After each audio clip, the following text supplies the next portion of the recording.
How many of us today can say that we know or have known a person that has had a tremendous impact on our life and has changed us for the better? I have known such a person, and though he is not with us any longer, he has left a permanent mark on anyone and everyone who is blessed enough to know him. His name is Ezekiel Hawk Van Toos. He was a friend, a confidant, and an adventure buddy. I'd like to share a few stories about my friend Zeke. I'll start with the day that I first met him. I first met Zeke in physics class grade 11. He had just transferred from Jaffrey School to Fernie to finish up his last 2 years of high school. Pretty soon after he transferred, he began dating one of my really good friends, and through that relationship I became friends with him as well.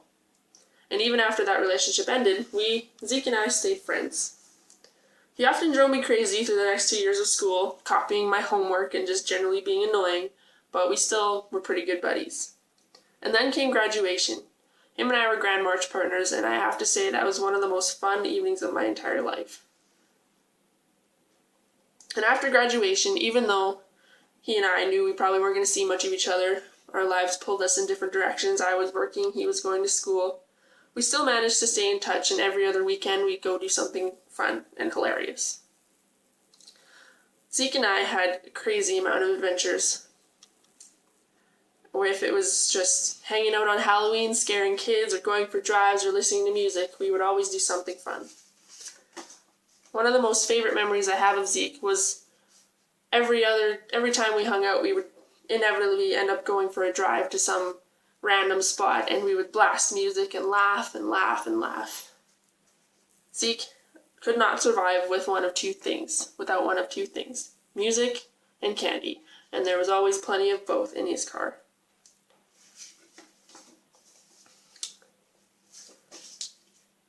And then I went away to school. Zeke decided school wasn't for him. He liked the outdoors too much, so he quit school. But then I decided it was about time that I went to school. So I went to Lethbridge, and so that's 2 hours away from Fernie, and so we definitely did not see each other barely at all. Except for the rare time I would come home for weekends, we'd make an effort to hang out. So through that year, we couldn't hang out much, but we still stayed in contact over the phone, and our relationship grew even more. We became really, really close friends, not just in spending time with each other, but sharing those deep personal thoughts that you share with really good friends. And then when I moved home from school after the year was over and started working, we had a lot more opportunity to spend time together. And Zeke would phone me up on some weekend when he knew we were both off, and he'd say, "Hey, you want to go on an adventure?" And which I would always respond, "Of course, let's go." And so we would do many different things. We'd go hiking, hunting. Hunting was Zeke's favorite thing to do by far. He lived, breathed, and slept hunting. One of the last adventures I had with Zeke was bear scouting.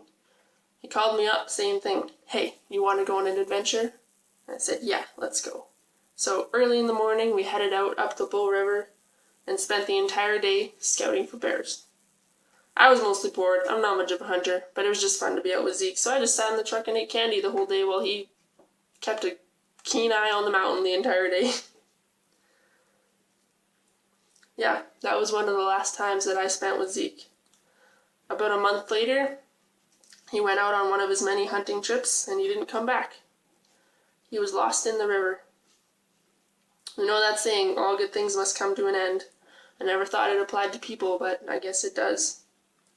And so I guess what I want to say is that if you have these people, if you meet them, and you have the opportunity to get close to a person like Zeke, who's just a lover of life, treasure every moment that you have with them, because you never know when that moment will be your last.